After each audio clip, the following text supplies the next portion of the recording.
आज के इस सेशन में nature of pair of linear equation in two variable को डिस्कस करेंगे। Nature of pair of linear equation.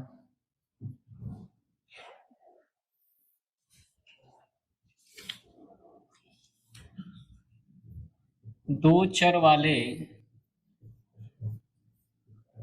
रैखिक समीकरण की प्रकृति।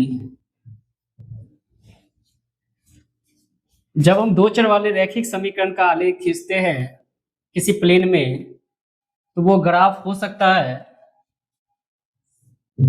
या तो पैरेलल होगा या फिर इंटरसेक्टिंग होगा, प्रतिच्छेदी होगा, या फिर संपाती हो सकता है। जब दो चर वाले रैखिक समीकरण युग्म का ग्राफ खींचते हैं तो वो ग्राफ या तो पैरेलल होगा, समांतर होगा, या इंटरसेक्टिंग हो सकता है, प्रतिच्छेदी,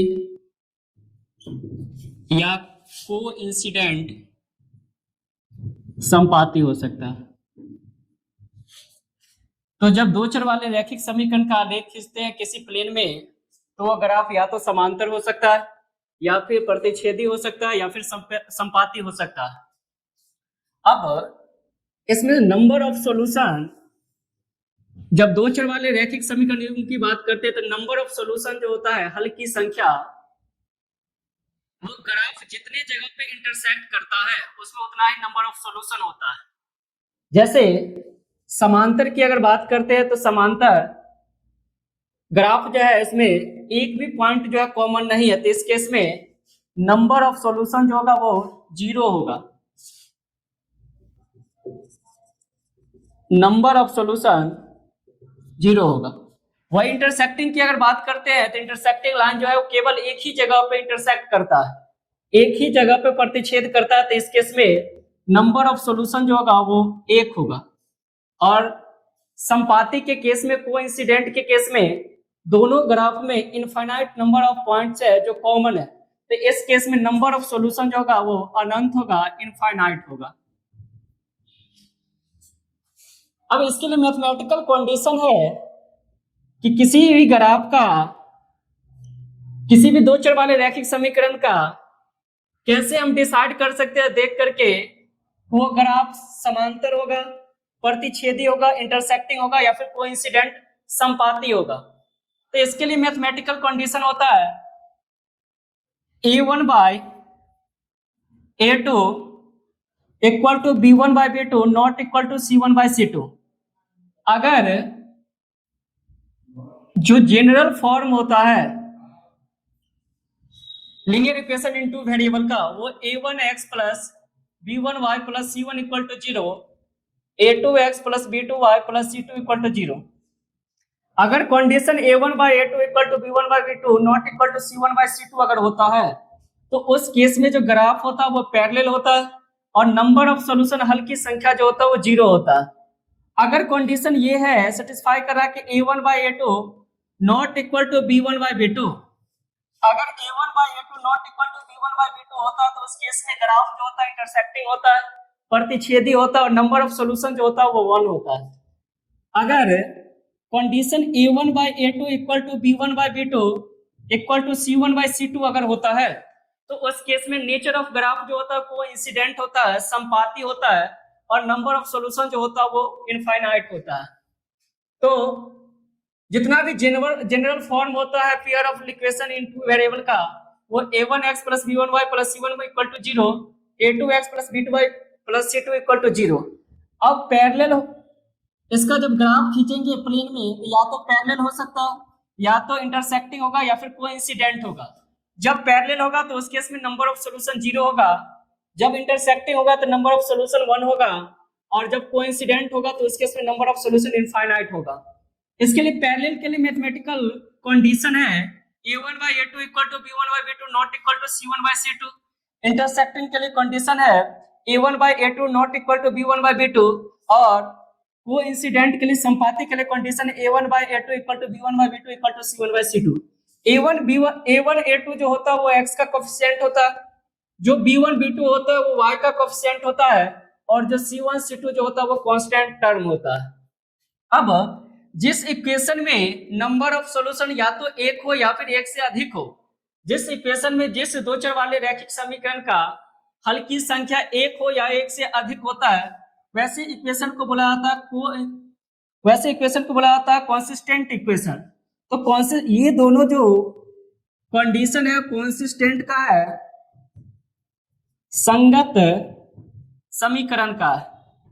और ये कंडीशन है जिस केस में हल की संख्या 0 होता है, शून्य होता है, वो होता है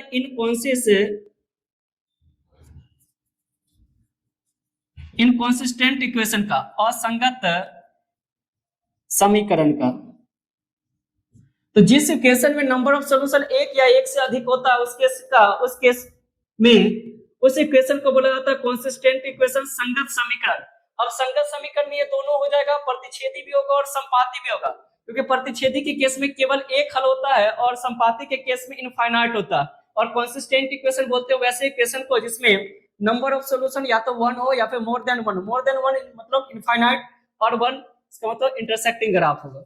और जिस केस में नंबर ऑफ सॉल्यूशन 0 होगा उस केस में उस इक्वेशन को बोला जाता है इनकॉन्सिस्टेंट इक्वेशन, असंगत समीकरण।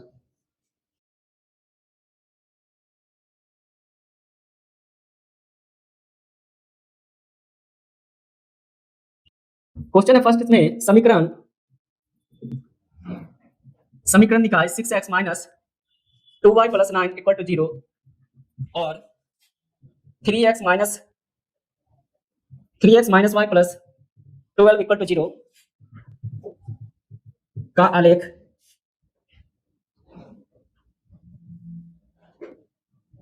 सरल रेखा है। जो पहला ऑप्शन है संपाती है, दूसरा ऑप्शन है समांतर है, तीसरा ऑप्शन है प्रतिच्छेदी है, और चौथा ऑप्शन है इनमें से कोई नहीं। तो यहाँ पे इक्वेशन दिया हुआ और इक्वेशन देख करके बतलाना है कि ये इक्वेशन जो है संपाती है या समांतर है, प्रतिच्छेदी है या फिर इनमें से कोई नहीं।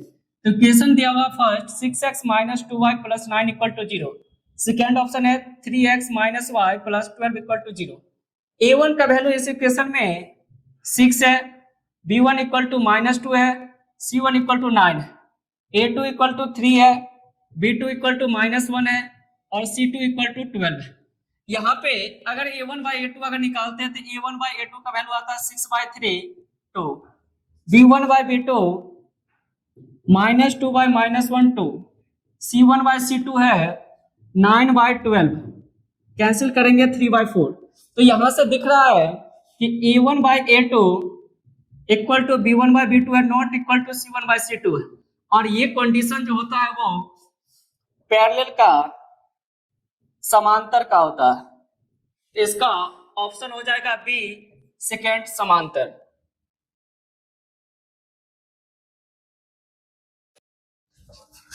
सेकेंड क्वेश्चन है, यदि रैखिक समीकरणों का युग्म संगत है तब उनके द्वारा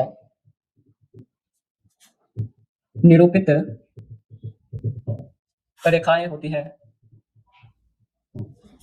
फर्स्ट ऑप्शन है समांतर, सेकंड ऑप्शन है हमेशा प्रतिच्छेदी, थर्ड ऑप्शन है हमेशा संपाती, फोर्थ ऑप्शन है प्रतिच्छेदी या संपाती। तो क्वेश्चन दिया हुआ, यदि रैखिक समीकरणों का युग्म संगत है, समीकरण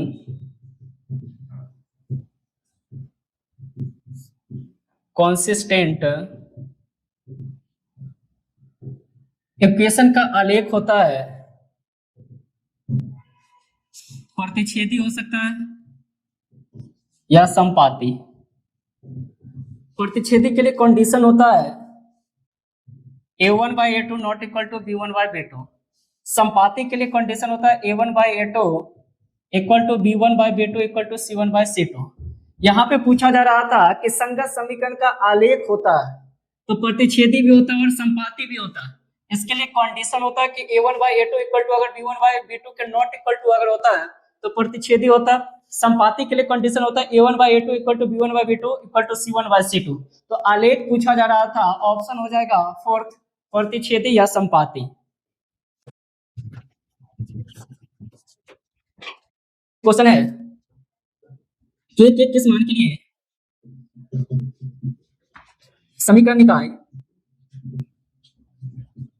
4x plus k y equal to 6 2x minus 4y equal to 3 के अनगिनत हल होंगे। ऑप्शन है पहला -2 -8 8 और 2। इक्वेशन दिया हुआ है जिसके लिए इनफाइनाइट सॉल्यूशन है। इक्वेशन है first 4x plus k y equal to 6 2x minus 4y equal to 3। तो अनगिनत इनफाइनाइट सॉल्यूशन के लिए कंडीशन होता है a1 by a2 equal to b1 by b2 equal to c1 by c2। a1 का value है 4, a2 का value 2, b1 का वैल्यू k है और b2 का वैल्यू -4, c1 का वैल्यू इस साइड आएगा तो -6, c2 का वैल्यू है -3। कंपेयर कर लेते हैं इस दोनों को लेकर के, तो 4/2 इक्वल टू k बाय -4। यहां से k का वैल्यू निकालेंगे तो k इक्वल टू हो जाएगा -8। तो इस इक्वेशन का इनफाइनाइट सॉल्यूशन तब होगा जब k का वैल्यू -8 होगा। ऑप्शन 2 होगा -8। नेक्स्ट क्वेश्चन है 2x minus 3y plus 1 equal to 0 और 3x plus y plus 2 equal to 0 के कितने हल होंगे। पहला ऑप्शन है एक हल, कोई हल नहीं, अनगिनत हल, इनमें से कोई नहीं। तो इक्वेशन दिया हुआ और पूछा जा रहा है कि इस इक्वेशन में कितने हल होंगे। इक्वेशन है 2x minus 3y plus 1 equal to 0, 3x plus y plus 2 equal to 0। a1 का वैल्यू है 2, b1 का वैल्यू है -3, c1 का वैल्यू है 1, a2 का वैल्यू 3, b2 का वैल्यू 1, c2 का वैल्यू है 2। a1 by a2 का वैल्यू है 2/3, b1 by b2 का वैल्यू है -3/1 -3। यहां दिख रहा है कि a1 by a2 का रेशियो नॉट इक्वल टू है b1 by b2 के इक्वल। और जब ये कंडीशन होता है कि a1 by a2 not equal to b1 by b2 का, तो उस केस में जो ग्राफ होता है लीनियर इक्वेशन इनटू वेरिएबल का वो इंटरसेक्टिंग होता है, प्रतिच्छेदी होता है। और जब ग्राफ प्रतिच्छेदी होता है तो उस केस में हल्की संख्या जो होता है नंबर ऑफ सॉल्यूशन वो केवल एक होता है। तो ऑप्शन हो जाएगा इसका फर्स्ट एक हल।